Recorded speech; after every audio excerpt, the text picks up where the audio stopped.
Kurt Warner joining me here on the Rich Eisen Show. How are you, Curtis? I am good. How are you, my friend? You ready to roll? You ready to run? Yes, I am, Kurt. Okay. Yes, I am. Wait. Yes, I am. Can't wait. No, hold on a second. I'm asking this question, wondering if there was anything. Maybe I'm being a little too sensitive, because as Suze knows, nobody that I know enjoys watching me fail at a physical feat on live television. Fail is a strong term. I just like watching Struggle. you do it. Okay. You just happen to fail a lot, but it's not that I enjoy watching you fail necessarily. I Right. just enjoy watching you do it. Right. Now, what would Brenda say if somebody went after you like that? Oh, yes. The Brenda Warner that I know. Oh, my gosh. My wife loves to watch me fail as well. She loves it. But you're right. It's that, that whole mothering thing, right? I know that I'm the better athlete in the family. Else to laugh at it. Yeah. But again, I enjoy it. And when the thing about it is that it's more exciting to watch him succeed than it's fun to watch him fail. So every time he does it, I'm like, okay, this is the time where he's going to. This is going to be the moment. Run a double move on Rod Woodson and make a catch in the dome. I mean, I remember those moments. I mean, I do remember the dunk tank as well, where this all really started. But I just enjoy watching you have fun. The dunk tank to which Kurt is referring was, we did this on game day morning, where a handful of us were sitting in a dunk tank, and I had to accurately throw a football to get somebody dunked, and I missed miserably. And that's where things started with Kurt. And then every single time I actually succeed at it, I get a wow. I get like the higher register, like, hey, I mean, at some point. At some point, that's just going to be the norm. You're right. It's not there yet. But yes, but at some point, it's going to be the norm. You made a nice snag when I threw that ball to you across the studio this year. That's right. Right? I mean, there are definitely moments. So but it's not going to be nearly as much fun when it's just you make the play every single time. I have flashes, is basically what you're saying. You definitely have flashes. I appreciate that. And I am preparing to run right now. The run in terms of fundraising is going gangbusters, which I'm very happy about. And awesome. Thank you, sir. And I know you are one of the most philanthropic people that I know, and you inspire me to do all that stuff. So at any rate, thank you for being here on the show. Let's answer that poll question. Take Burrow. Yeah, you. What did you say? Trade him? Is that what you said? No, I said take Burrow. Take Burrow. Okay. Well, I mean, again, we always talk about it. It's a quarterback-driven league. It's all about the quarterback position. If you don't have one, you don't really have a chance to win it outside of one of those special seasons where everything else comes together. Mm-hmm. You got to find that guy. And again, there are some questions with Joe Burrow just from the standpoint of he's done it for 1 year. But that 1 year was so phenomenal, and there's so many things to like. I was actually just watching a little more of Tua just now, and I really like Tua as well. I mean, I think Tua has a chance to be a really, really good quarterback, too. He does so many things well. I just don't know if you can, use the number one pick on Tua just with – the questions about the hip. And so, to me, you're in the number one spot. You've got a couple quarterbacks out there that appear to be guys that can be a franchise guy at the next level. You have to get one of those guys. And so I just think the safer pick right now is Joe Burrow, and I think you got to go that route. Well, I think he handled his business very well today. I don't know if you heard any of the sound bites that he said from podium number 3 for those scoring at home, where he said that, he's a player, so he's going to show up where he's drafted, and he's going to go. And part of the reason why he said that he had leverage is he had no idea whether somebody was going to actually take him first overall, even though saying the word leverage would mean he didn't want to be first overall. But right. Not to dig too deep, I think he handled himself very well today, and I think that he might have earned himself that number one overall pick. That said, Tua said he's medically cleared to start performing and getting out there and being evaluated on March 9th. So that means that there's time for him to maybe show everybody the hip's not an issue. Kurt? No doubt. I still think there's going to be concerns there, even if he shows up, in shorts and throws against the air and looks really good. I think there's still going to be, questions there about the hip. And so that's my worry. But yeah, I thought Joe handled it extremely well. And I'll just say, having, been on some teams that didn't have a lot of high expectations when I got there, that was one of the most fun parts of being a competitor, was being able to say, hey, I know nobody expects anything of me or expects anything of us, and being able to help turn those organizations around so people looked at them differently, believed differently, and I think shows something about who you can be as a winner and as a leader. And so, I loved when Baker last year or a couple years ago, got up there and said, I want to be picked by the Browns, and I'm going to be the guy that changes things. That, to me, is what I love to see in my quarterback and the competitors on my team. And so I love that Joe went out there today and just said, hey, I am going to play for whoever drafts me.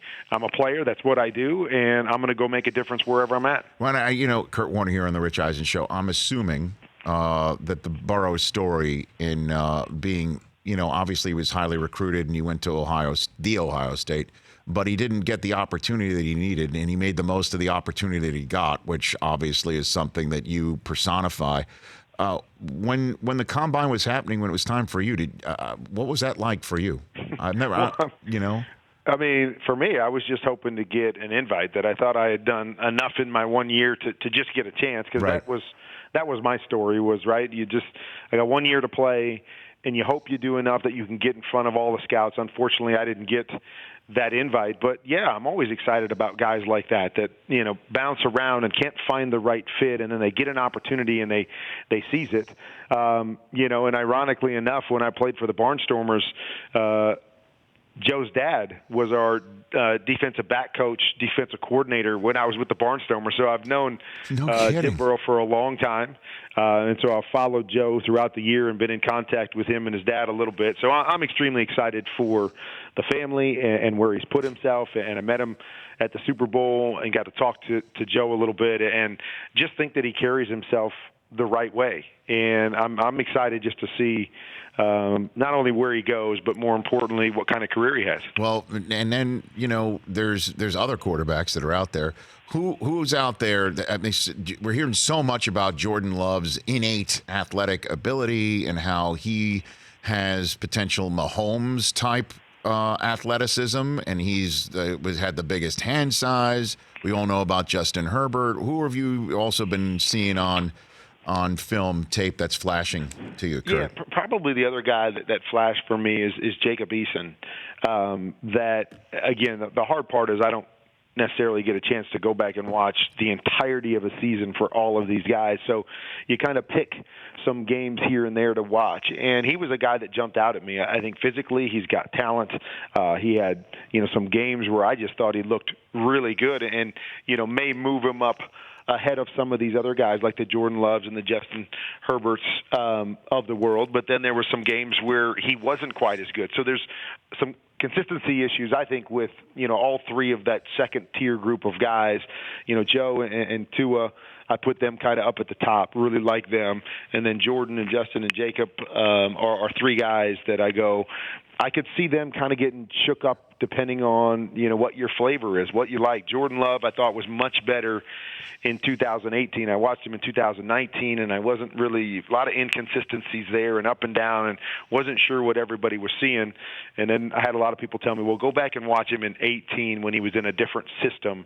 And I went back and watched it, and they were right. He was so much better, more consistent, more in control of what he was doing. I would probably put him third on the board.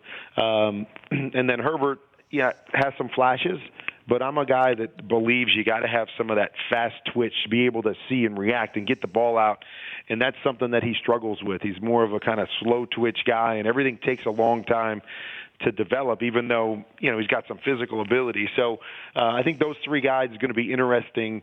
Who falls in love with one of those guys, what it is about them, and where they end up going. Kurt Warner here on the Rich Eisen Show. And then once the combine is over, then we turn our attention to the free agency front. And look, I think the Brady conversation is going to start heating up this week. There's already reports that he and the Patriots are going to meet with one another. What do you think is going on in Tom Brady's head? Your best guess. Kurt. Well, I like that he's exploring things. Maybe more so as an analyst than anything, because it's fun for us to speculate on all of that stuff. I still believe that the best fit for him is New England, a comfort zone with a defense that he knows is going to be a top 10 defense. Yes, I know they've got some moving parts offensively and some young guys, and it didn't all come together last year. But even with all of that, they were extremely successful last year.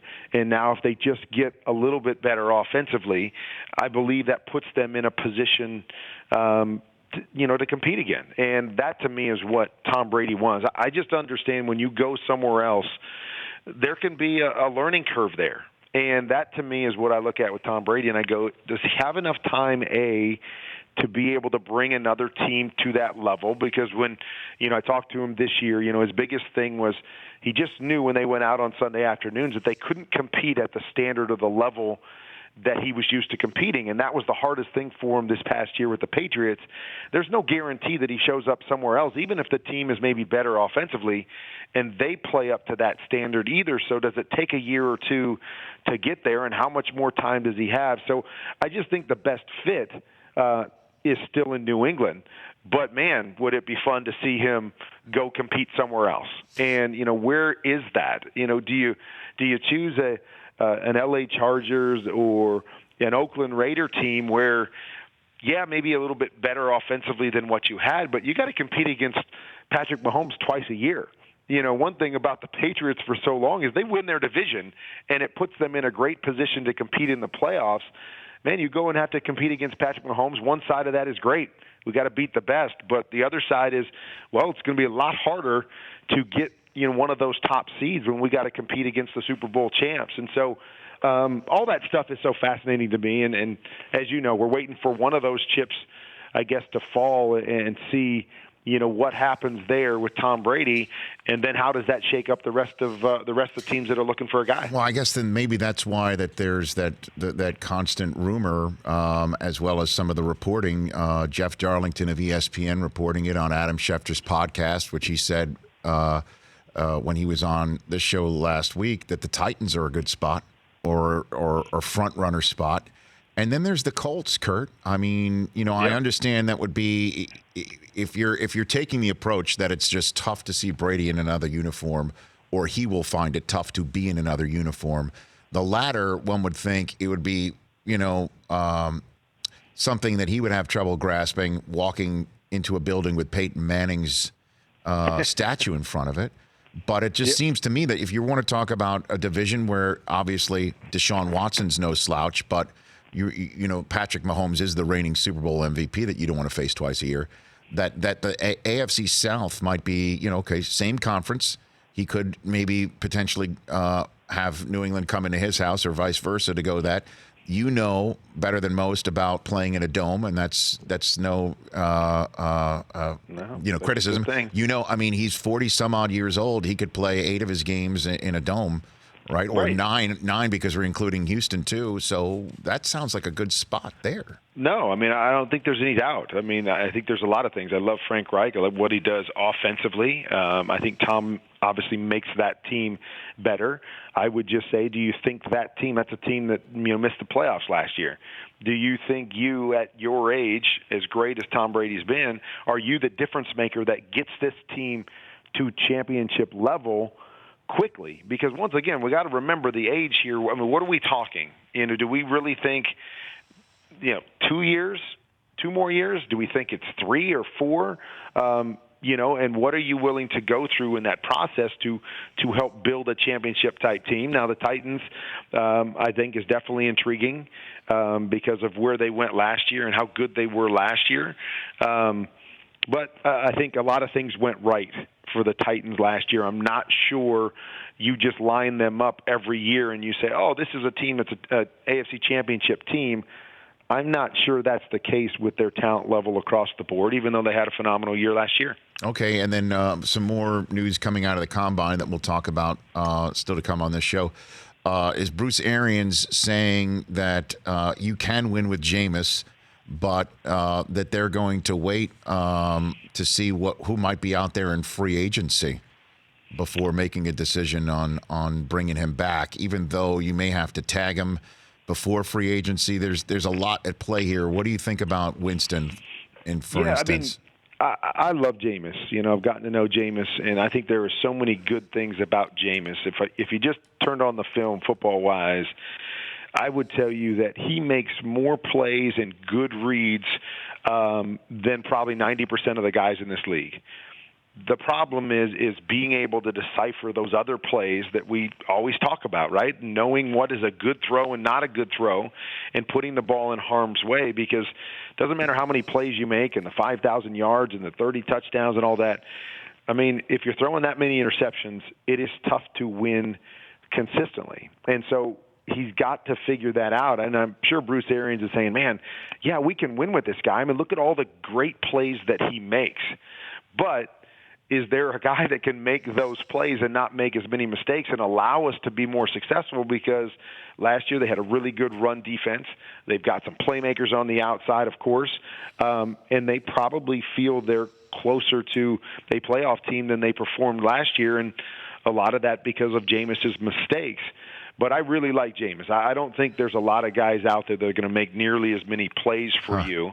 But if you get one of these guys, I mean, maybe it's a Phillip Rivers, maybe it's a Tom Brady, and maybe it's a Derek Carr if Tom Brady goes there. I mean, I think there's some guys that you might be intrigued by to say, hey, with our pieces and where we're at, this guy may give us a better chance to win, just because there's still that unknown if Jameis is ever going to get over the hump and be able to eliminate those mistakes. Yeah, I mean, Bridgewater's out there too, Kurt. Yep, Teddy Bridgewater. But again, Teddy Bridgewater, does he fit what Bruce Arians likes to do? You're asking throw first. You're asking that question as if you already have the answer. You don't think it's a fit. I mean, I love Teddy, and I think he does a lot of things well, but right. I still think he is more of a complementary piece as a quarterback, at least from what I've seen up to this point, than a guy that goes out and carries a team with his right arm. Now, that doesn't mean, get in the right system, that he can't be that guy. It's just been what we've seen from him, whether he was in Minnesota or even last year. It wasn't so much about him dropping back and throwing 35 or 40 times and winning games for you, which is what Coach Arians wants to do. So love Teddy as a leader and as a winner, and I think there's some great spots for him to fit in. Just not sure he is that key cog that says he's a franchise guy that we can win by him throwing the football, game in and game out. All right, Kurt, see you Thursday night. You'll be out there. Can't wait for it. You'll be out there on the field with the quarterbacks. We'll be down there. I'm looking forward to it. See, you made the combine, Kurt. Finally, after all these years. Hey, you'll take it any way you can get it. I hear you. Take care of yourself, all right. Kurt. Take care Keep of that. training. You got it. Okay, brother. I will. That's Kurt Warner. For more of The Rich Eisen Show, tune to Audience Channel 239 on DirecTV for free on BR Live or download the Rich Eisen Show app.